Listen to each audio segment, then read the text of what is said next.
Bien, cuando programé en la cabeza la relación entre sistema nervioso y ejercicio, se fue aumentando crecientemente el número de vídeos que iba a hacer y al final me di cuenta de que como lo había hecho ya en algunas ocasiones, pues no había necesidad de hacer tantos vídeos y los reduce a 5. Y el último, que es este, pues pensaba cómo hacerlo de la forma, digamos, la integración somatovegetativa de forma más, no más práctica, porque eso es muy difícil, pero sí más comprensible. Entonces se me ocurrió pues que la forma de hacerlo era pues a través de las pruebas de esfuerzo. Y entonces en esta primera diapositiva pues lo que estoy presentando aquí son las diferentes fases que obviamente se ven entre el consumo de oxígeno y el tiempo en minutos. Entonces vemos una primera fase que está en rojo, que pasa del reposo al 50% del consumo máximo de oxígeno. Una segunda fase que disminuye, que pasa del 50 al 45% aproximadamente. Luego una fase creciente, que es la 3 que pasaría del 45 al 80%. Y luego las dos últimas fases, la 4 que pasaría del 80 al 95%. Y finalmente la morada del 95 al 100%. Eso se ve claramente, porque en realidad a los centros de regulación, pues no les importa la descripción que se hace sobre eso, si aeróbico, anaeróbico, umbral para arriba, umbral para abajo. No, no, no. Lo que le interesa a los centros de regulación es saber qué capacidad de respuesta tiene, independiente de la denominación que se le dé, que, bueno, que en muchos casos puede ser hasta absurda.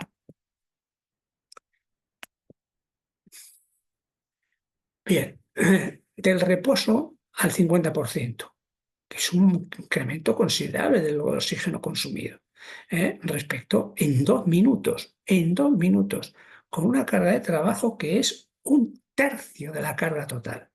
Por lo tanto, ¿qué significa eso? Pues que el programa motor eh, tiene que coordinar la activación de las unidades motoras con la activación de las unidades vegetativas. Y entonces a través del corazón, aquí está señalado el aumento de la función respiratoria, el aumento de la función cardíaca y el aumento de la función vascular como elementos más principalmente constitutivos de lo que es el consumo de oxígeno.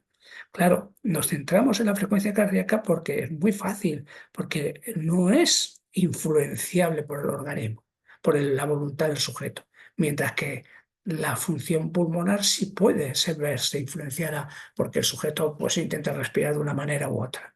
El resultado es que aumenta la mayor capacidad de transporte, aumenta la actividad metabólica y entonces aumenta el consumo de oxígeno. Pero vuelvo a recalcar, es un aumento del 50% del V2 máximo lo que se produce en los primeros instantes de ejercicio. Claro, pero ¿por qué? Porque es un mecanismo ancestral de las reacciones de lucha o huida. Y entonces el sistema nervioso aumenta, como pongo ahí, exageradamente, bueno, es posible, como veremos ahora a continuación, la respuesta cardiorrespiratoria, pero la aumenta, ya he repetido por tercera vez, con un 50% del V2 máximo, que es mucho, ¿eh? Es mucho. Bien, ¿qué pasa en la fase 2? Es decir, del 50, ahora baja. En este caso, que no tiene por qué ser en todos y depende del protocolo muchas veces, como lo hayas puesto. Pero, claro, el sujeto sigue corriendo y sigue aumentando de intensidad. Y digamos que los mecanismos de control somatovegetativos se han dado cuenta de que el oxígeno consumido, por ejemplo, con la frecuencia cardíaca era exagerada y entonces la disminuye momentáneamente a un 3% respecto al V2 en la fase 1. De tal manera que la tendencia es a igualar la respuesta motora y la respuesta visceral. ¿De acuerdo? Si digamos que en la fase anterior como que se ha pasado de respuesta y entonces cede y disminuye. ¿Eh? Pero vamos, esto no se tiene por qué ver en todas las ocasiones. Esto depende mucho del individuo y del protocolo. ¿Qué pasa en la siguiente fase, la fase del 45 al 80, que es la que habitualmente nosotros hacemos el ejercicio. Ahí tiene que haber una respuesta igual, visceral a motora. En el momento en que haya una respuesta diferente, visceral a motora, esto se descuadra. Es decir, cuando el sujeto no acompaña, por ejemplo, su frecuencia cardíaca a su actividad de carrera, por ejemplo, pues entonces una de dos. Es decir, si es mayor, pues tiene que descender la velocidad de carrera. Si es menor, pues puede ascender la velocidad de carrera. Bien, entonces lo mismo, pasa un aumento progresivo del VO2 y por parte de las unidades motoras un aumento de la frecuencia de estimulación, principalmente de dos tipos de unidades motoras, las ST y las FST. Y comienza a reclutar las unidades FT como consecuencia de que se da cuenta de que la velocidad es tan elevada que tiene que recurrir a aquellas unidades motoras que son más rápidas, más veloces y que generan más fuerza, que son las FT. ¿Qué pasa en la fase 4? La fase 4 pasa del 80 al 95%. En esa situación, claro, el incremento del VO2 pues, no es muy considerable y entonces aumenta más la función respiratoria, aumenta más la frecuencia cardíaca y aumenta más, digamos, o aumenta menos respecto a la frecuencia cardíaca y el aparato respiratorio, la distribución vascular. Todo ello conduce a un mayor transporte de oxígeno y, por tanto, una mayor actividad metabólica que se puede, digamos, ver por el consumo de oxígeno. Está alcanzando la fatiga visceral. Y en el otro lado, ¿qué le ocurre? Que el aumento de la frecuencia de estimulación es fundamentalmente a través de las unidades FT. Por lo tanto, está alcanzando la fatiga motora.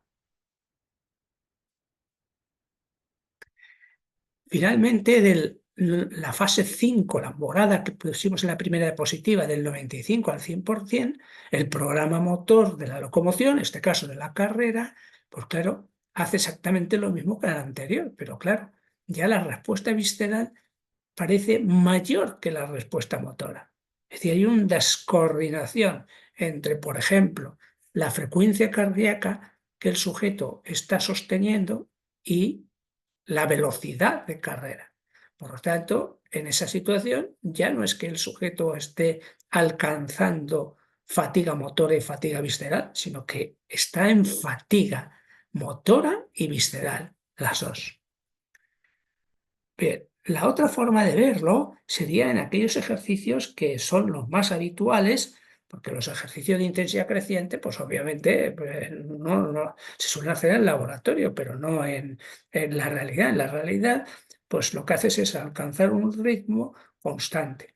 Bien, pues en los ejercicios de a intensidad constante y elevada, se entiende, como es este, pues fíjense, volvemos a repetir. Ahora, aquí hay dos fases bien claras. Una primera fase 1 en la cual el incremento, en este caso del consumo de oxígeno, es un 71% del V2 más, prácticamente en los primeros instantes, y luego logra mantener ese consumo de oxígeno relativamente constante, por tanto, sería la fase 2. No hay más fases, porque la fase siguiente sería la de recuperación, que aquí no vamos a tratar. Pues entonces, del reposo al valor promedio, volvemos a decir lo mismo. Parece como que hay una activación exagerada de las neuronas vegetativas respecto a la activación de las neuronas motoras. Por tanto, hay una mayor respuesta visceral que motora, puesto que el sujeto se mueve prácticamente muy poco en esos instantes, hasta que alcance la velocidad, como se dice, la velocidad constante o de velocidad de crucero. Claro, y el aumento del consumo de oxígeno es exagerado porque hay mayor respuesta visceral que motora.